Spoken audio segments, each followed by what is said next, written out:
VP News. Notícias, informações, denúncias, entretenimento e tudo que a população precisa saber. Oferecimento: Supermercado Hickley, de coração aberto para atender você. Construir ou reformar é mais fácil que você imagina. Constrói materiais e serviços para construção. Planar Serviços Funerários.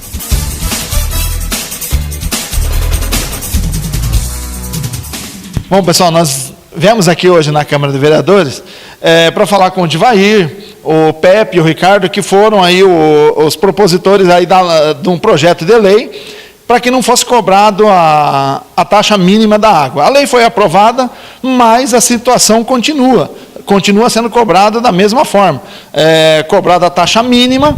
E essa semana teve uma audiência pública lá em Curitiba a respeito disso, lá com a Sanepar. Aí o Divair, o Pepe e o Ricardo estiveram lá e eles vão falar para a gente aí tudo o que aconteceu. Boa tarde, Divair. Fala um pouquinho aí dessa situação, da lei que foi aí aprovada aqui na Câmara, e o porquê continua sendo cobrado e o que foi conversado lá em Curitiba. Boa tarde. Boa tarde, José Adão. Boa tarde, o pessoal que assiste e que acompanha o VP News. Essa audiência pública, José Adão, foi uma organização dos vereadores do Paraná, foi puxada pelo vereador Alex de Maringá, foi a primeira lei aprovada no Estado foi de lá, inclusive a partir disso que a gente teve a ideia de trazer isso para cá também. Hoje já são 10 municípios que temos a lei aprovada, já são mais de 19 que estão tramitando e diversos outros municípios vão entrar com o projeto de lei. Inclusive, nessa audiência pública em Curitiba, nós estávamos em 80 vereadores de mais ou menos 30 cidades do Estado do Paraná. E nessa audiência pública, o que a gente fez? Primeiro, chamou a Sanepar para conversar, foi chamado inclusive a AGEPAR, e a AGEPAR não compareceu, para discutir por que essa tarifa continua sendo cobrada mesmo já tendo as leis. Inclusive, o deputado Guerra, ele colocou que já existe uma lei estadual que proíbe essa cobrança. No entanto, há uma ação no Superior Tribunal Federal e, por conta disso, a lei não está sendo aplicada ainda. Então, o que acontece? Com essa audiência pública, nós dissemos para a Sanepar que nós não concordamos com isso, e não é só Arapoti que não concorda, é todo o Estado do Paraná praticamente que não concorda. Uma coisa assim que foi salutar da entrevista, dessa audiência, é que a Sanepar disse, inclusive, que pode rever isso. Então, já é um primeiro passo, mas não é o suficiente. Nós queremos que ela extingua essa cobrança de taxa mínima. Eu até coloquei lá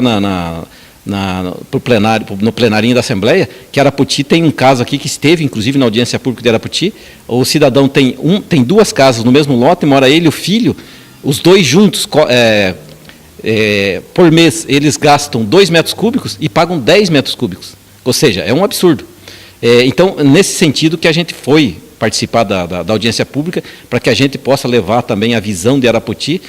Aqui em Arapoti a lei é número 1899, a lei já está em vigor, foi sancionada pela prefeita, foi aprovada por unanimidade aqui na Câmara de Vereadores, só que agora vai ser aquela disputa, aquela quebra de braço da população representada por nós com a Sanepar. Eu acredito que isso ainda vai demorar um pouco, mas a gente vai conseguir fazer com que a Sanepar pare de cobrar essa taxa mínima. Depois, a gente até já conversou isso, depois a gente vai para cima da Copel também, que tem coisas que são necessárias ser ajustadas, porque essas duas empresas, elas, apesar de serem do Estado, elas são de economia mista, então elas têm acionistas privados. Por exemplo, a Sanepar tem até banco chileno que é acionista da Sanepar. Então, o ano passado foram distribuídos 399 milhões de reais que a Sanepar teve de lucro, foi dividido entre os acionistas. Então, é por isso que a Sanepar, às vezes, não quer abrir mão disso, porque é uma maneira dela ter lucro também. Não tem problema nenhum a empresa ter lucro, desde que esse lucro não seja em cima do cidadão, principalmente das pessoas menos favorecidas. Divair, você falou desse caso aí de pagar 2 taxas. Eu falo para você de um caso que a gente sabe aí, de uma senhora que ela tinha 2 casas no terreno. A Sanepar cobrava as 2 taxas. Ela desmanchou a casa. E a Sanepar continuou por 2 anos cobrando as 2 taxas. Nesse caso específico, inclusive, Se aconteceu isso e ela comunicou a Sanepar quando desmanchou uma das casas, ela pode, inclusive, requerer de volta isso. Porque ela não sabia o porquê que era cobrado bastante, ela não sabia, ela não comunicou, porque ela não sabia o porquê que vinha aquele valor alto. No entanto, na medição podia ser detectado, né, pela pessoa que faz a medição, né? Então, eu acredito até que se ela pode até procurar a justiça aí, de repente ela pode reaver esses valores aqui, porque é um absurdo, né? Você pagar por uma coisa que não existe mais, né? Uma casa que não existe mais. Pepe, você também esteve lá, o que você vê de toda essa situação que acontece tanto em Arapoti, no Paraná inteiro aí? Boa tarde, José Adão, a TV News. O que a gente vê é que agora chegou a hora, já passou da hora. Agora chegou a hora de todo mundo dar as mãos. Os vereadores do Paraná agora estão todos juntos, deu para perceber. E aquilo que eu falei já para você fora do microfone. Nós temos problemas seríssimos no Brasil, devido à economia que atravessa o país. Nós temos uma Copel, que ganha muito dinheiro. Nós temos um pedágio que enriquece dia a dia. E nós temos a Sanepar, como diz o nosso companheiro Divair, vereador Divair. O que está acontecendo? A Copel hoje é uma vendedora de ações. Ela recebe. E foi dito na audiência pública a seguinte frase: nós, hoje, a Copel tem que voltar para o patrão, para o proprietário da Copel, da Sanepar. E o patrão da Sanepar é o povo paranaense. O povo paranaense começou e tem que voltar a Sanepar para o povo do Paraná. Então, essa briga vai continuar. Diz o vereador Alex, o deputado Evandro Araújo, o Tadeu Venere, que sabe tudo de Sanepar, deu uma aula para nós lá, o que é uma Sanepar. Então, o que tem que acontecer agora? Agora é hora de juntar os deputados, inclusive, José Adão, foi intimado também o governador Ratinho, para que entre nessa briga, porque isso aí começou do governador Beto Richa. Então, agora é a hora de todos mundo dar as mãos, para que a luta seja em prol do povo paranaense, que não pode pagar essa conta não, que enriquece a cada dia os investidores. Era isso aí. Ricardo, você também participou dessa audiência pública lá em Curitiba, e no seu ponto de vista, o que você acha que pode ser feito para resolver esse grande problema do povo paranaense, como diz o Pepe, e precisa ser resolvido o mais rápido possível? Boa tarde, Zé Adão. Boa tarde, pessoal que assiste a VP News. Zé Adão, essa audiência em Curitiba, ela foi muito proveitosa. Por quê? Pelo motivo que mostrou a Sanepar que o povo não está morto. E o povo está bem esperto, bem vivo no que está acontecendo. Demorou um pouco cair a ficha dos representantes da população com a situação da cobrança da taxa mínima da água da Sanepar. Quando eles mudaram de 10 para 5, foi lesou o bolso da população de uma certa forma, que é um pecado que foi feito, é um crime que foi feito aí. E foi da noite para o dia. Da noite para o dia se transformou a taxa aí, não foi comunicar a ninguém, não foi pedir a opinião de ninguém, eles simplesmente fizeram. Por quê? Porque eles precisam ter renda. Os acionistas querem dinheiro. E a Sanepar é do Paraná, é do povo do paranaense. Hoje a Sanepar, o governo do estado tem 20% só da Sanepar. Nem eu não sabia. Eu fiquei sabendo lá, através do deputado Tadeu Venere, que sabe muito sobre Sanepar, como o vereador Pepe já falou. Mas é assim, duas pessoas que deveriam estar lá, Zé, para responder. Três pessoas tinham que estar lá para responder a população que estava lá representada pelos 80 vereadores, 30 e poucos municípios que estavam lá.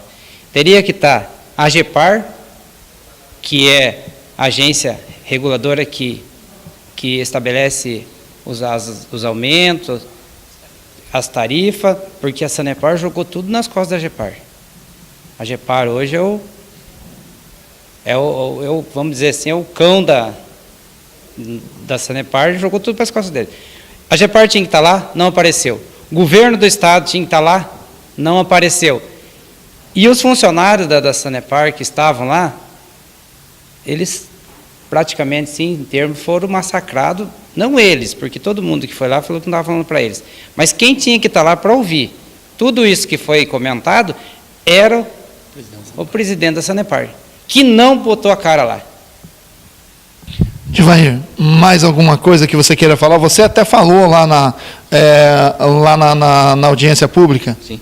Na audiência em Curitiba, eu até usei a palavra em nome dos demais vereadores aqui de Arapoti, para dar esse recado, que nós queríamos que o governador estivesse lá, ou que um representante dele estivesse, não tinha nenhum representante dele, porque o vereador Tadeu Venério, deputado, ele colocou assim, tudo isso começou no primeiro mandato do Carlos Alberto Richa, do Beto Richa, né, para os íntimos, que não é meu amigo. E se começou com política, vai ter que se resolver com política também. E quem que é o político que vai ter que resolver isso? É o governador Ratinho. Eu acredito assim, os primeiros passos do governador Ratinho, pelo menos para mim, tem parecido que são passos num sentido bom de resolver os problemas do Paraná. Então eu espero que ele tenha essa sensibilidade também para ver essa questão da Sanepar, que eu acredito que é fácil de se resolver, basta ter vontade política. E eu acredito que os vereadores do Paraná, vários deputados que estavam lá já mostraram que tem vontade política. Falta agora o quê? O mandatário maior, que é o governador. E eu acredito que a gente, pressionando, a gente vai conseguir. Os próximos passos que serão dados, inclusive, vai se fazer algumas audiências regionais, por exemplo, Ponta Grossa, Cascavel, nos municípios polos, para reunir mais gente, para aumentar essa discussão e mostrar para a população e para todos os políticos a importância de se discutir isso e de se buscar uma alternativa. É assim que eu acho que a gente faz política, José Adão. É discutindo e buscando alternativa. Não adianta só a gente ficar falando. A gente tem que apresentar alternativas. Foi isso que a gente buscou nessa audiência pública. Por exemplo, como que vai ser feita essa situação? Porque eles podem acabar com a taxa mínima, mas aumentar o valor do metro d'água. E aí, como que vai se controlar isso? Porque muitas vezes acontece, ao invés de você conseguir baixar, eles dão aquele jeitinho e aumentam mais ainda. Inclusive foi até apresentado pelo deputado Tadeu, que tem um estudo da Sanepar de aumentar em 85% a tarifa de água. Aumentar a taxa, o valor da água em 85%. Se imagine, numa inflação de 4% ao ano, você aumentar 85%. É um absurdo, parece até que eles recuaram disso. Então a gente tem que ficar muito atento nessa questão aí, no momento que a gente conseguir derrubar essa taxa mínima, exatamente para não acontecer isso que você falou. Quando eles diminuíram de 10 para 5, eles já fizeram isso. Né? Eles aumentaram o valor da conta d'água e pouca gente percebeu. Então, são algumas jogadas que a gente tem que estar muito atento. A Assembleia Legislativa tem um corpo técnico que eu acho que é interessante, né? Foi um economista lá, que é da oposição da Assembleia Legislativa, apresentou vários números. Então, a gente confia também, né, com o apoio da Assembleia, no apoio da Assembleia Legislativa, para que possa nos defender também. Né? Porque, como disse o vereador Ricardo, essa questão não está dependendo mais de nós. Das câmaras de vereadores. Hoje elas dependem basicamente da Assembleia Legislativa. Então, os deputados que as pessoas votaram, pressionam os deputados também. Eu acho importante mandar um recadinho para ele, nós precisamos que você veja isso que está errado. Eu acho que é assim que a gente faz política. Isso sim é fazer uma política do modo saudável. Não, na verdade, depende das câmaras, sim, dos vereadores. Por quê? Porque os vereadores precisam pressionar os deputados, porque senão acaba tudo em pizza, não é? Exatamente. E foi esse o nosso papel lá, né? Quando nós estivemos presentes na Assembleia, nessa audiência pública, o nosso papel era esse, como representantes dos 9 vereadores de Arapoti. Tinham mais de 30 cidades lá representadas, várias cidades não foram, mas inclusive mandaram um recado que não, por várias questões não podiam participar, mas estavam solidários com esse movimento. Então eu acredito assim, é uma pequenina bola de neve que ela vai aumentar gradativamente e nós vamos ter que passar por cima a hora que ela estiver bem grande. E eu acho que ela vai ficar grande meio rápido. Então, a nossa expectativa é que a gente consiga, num período curto de prazo, aí, a gente consiga resolver essa questão. Mas, assim, se vai demorar um pouco ou bastante, não interessa. A gente vai lutar até o fim para que isso seja resolvido. Mais alguma coisa, vereador Pepe? José Adão, foi muito importante essa divulgação dessa visita nossa até Curitiba. E volto a dizer, nós temos 3 espinhos de peixe na garganta. Chama-se Sanepar, Copel e pedágio. E agora é hora de a gente tomar uma atitude, como diz o vereador Divair, o vereador Ricardo, e também o nosso companheiro aqui da Câmara, chegou a hora de tomar uma decisão. Então, essa decisão, ela não pode falhar. Nós temos que ir atrás. E o que nos preocupa, aquilo que você disse, é aumento da água. Espera aí, tem uma planilha chamada planilha de custos. Eles vão ter que provar no que se gasta. Por exemplo, como a Arapoti, o que é investido em Arapoti na matéria da água? A água nossa é uma água praticamente pura. Então, aí que vem o caso dos aumentos. Então, tem uma planilha chamada planilha de custos. Isso aí vai ser fiscalizado, Zedão. Era isso. Vereador Ricardo, mais alguma coisa? Só 2 detalhes, Zedão. Um dos detalhes eu queria até saber do governo do estado, aonde foi aplicado o valor que ele arrecadou com a venda das ações da Sanepar. Porque quem pegou agora, comprou essas ações que se transformou em sócio da Sanepar, pegou uma estrutura pronta de 10, 15, 20, 30, 40, 50 anos, prontinha. E o dinheiro que foi arrecadado, para onde foi? Serviu para investimento na própria empresa? Onde que está? E um detalhe, né, na divisão do valor que o vereador Divair citou aqui, que esse valor do dividendo já é tirado a parte que eles vão investir, que está projetado para esse ano em 1 bilhão, que é o que eles passaram 1 bilhão e 300 e alguma coisa, que é de investimento na cidade do Paraná, mas é pouco, se você analisar é pouco. Agora a maior parte ficou como dividendo de 300 milhões. E outro caso, outro aspecto interessante lá, Zedão, que o Código de Defesa do Consumidor, que é o PROCON, não está omisso nessa questão também. Embarcou na briga. E estava lá o representante do PROCON, eu acho que é do PROCON de Maringá. E ele falou muito bem. Falei 2, mas tem um terceiro item que acho que todo mundo aplaudiu, e aplaudiu de verdade, foi acho que um vereador, que ele é economista? Assessor. Ele é assessor, né? Esse, ele falou, o que nós temos que discutir é o que é para ser cobrado e o que a Sanepar quer cobrar. Então ali ele matou toda a nossa conversa. O que é para ser cobrado e o que a Sanepar quer cobrar. No mais, Cidadão, quero agradecer aqui, parabenizar pelo teu programa, sempre estar atento, e agradecer a oportunidade de falar, e é justamente isso que nós precisamos. É que quando ocorre algum evento que participa a Câmara de Arapoti, sendo aqui, sendo na cidade vizinha, sendo em Curitiba, tem que ser divulgado, para a população saber o que o vereador foi fazer. E nada melhor do que essa reportagem tua. Parabéns por você vir fazer a reportagem aqui. E no mais, uma boa tarde a todos e que Deus nos abençoe. Então tá aí, pessoal, nós vamos estar acompanhando tudo esse andamento aí aí dessa questão aí da Sanepar, questão da água, e na medida do possível a gente vai estar levando a toda a população. Obrigado ao Divair, obrigado ao Pepe, obrigado ao Ricardo por atender aqui mais uma vez a reportagem do VP News.